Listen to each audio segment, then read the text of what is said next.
দর্শক, আপনারা দেখছেন এটি ঐতিহ্যবাহী রংপুর জেলা স্কুলের মাঠ। আর এই জেলা স্কুলের মাঠে বিকেল 4টায় 11 দলীয় ঐক্য জোটের যে বিভাগীয় জনসমাবেশ হবে। এই জনসমাবেশে প্রায় 5 লক্ষ মানুষের সমাগম হতে পারে বলে তারা মনে করছেন। আমরা রয়েছি জেলা স্কুল মাঠেই, যে মাঠে আজকে বিকেলে 11 দলীয় জোটের নেতাকর্মীরা ঢাকা থেকে আসবেন। বিরোধী দলীয় জামাতে ইসলামের যে প্রধান রয়েছেন শফিকুর রহমান, তিনি আসবেন, নাহিদ ইসলাম আসবেন সাথে আরও অনেকে। আমরা যদি একটু আজকের এই জনসমাবেশের যে প্রস্তুতি, যুবনেতা ফরহাদ হোসেন তার সঙ্গে আমরা একটু কথা বলবো। আসলে আপনাদের আজকে প্রস্তুতি কেমন এবং কত মানুষের সমাগম হতে পারে? ধন্যবাদ।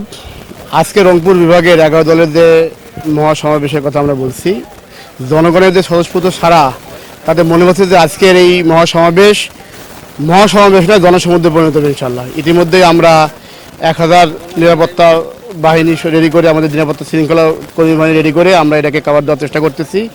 রংপুরের সারা অঞ্চল থেকে বিভাগের বিভিন্ন উপজেলা থেকে মানুষজন আসা শুরু করেছে। আলহামদুলিল্লাহ, আজকে শুকরিয়া আদায় করতে হয় যে আমাদের আকাশ যে মেঘাচ্ছন্ন ছিল কয়েকদিন থেকে, বৃষ্টি বাদল ছিল, আমাদের জনশক্তি ইউনিয়নে ফোন করেছে।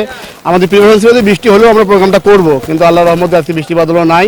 আমরা আশা করতেছি রংপুরবাসীর প্রাণের দাবি তিস্তা মহাপরিকল্পনা বাস্তবায়নের কার্যকরী উদ্যোগ সহ যে 4টা দাবি আমাদের আছে, এই 4টা দাবি এদেশের জনগণের প্রাণের দাবি, রংপুর অঞ্চলে আপামর মানুষের দাবি ইনশাল্লাহ। এটা এই জন্য আমাদের আজকের প্রোগ্রামটা জনসমুদ্র হবে এবং আমরা আশান্বিত বেশিভাবে সফল হবে ইনশাল্লাহ, আমরা আশা করতেছি। দর্শক, আপনারা যেমনটি দেখছিলেন যে গণভোটের গণরায় বাস্তবায়নে, তিস্তা মহাপরিকল্পনা বাস্তবায়নের কার্যকর ব্যবস্থা গ্রহণ, সীমান্ত হত্যা ও পুশিন বন্ধ করা সহ যে 4 দফার দাবি, এই 4 দফার দাবিতেই আজ বিকেল 4টায় রংপুরের ঐতিহাসিক জেলা স্কুল ময়দানে যে লোকের সমাগম হবে তা এখন আমরা দেখার অপেক্ষায়। মাহফুজ আলম প্রিন্স, আনন্দ টিভি, রংপুর।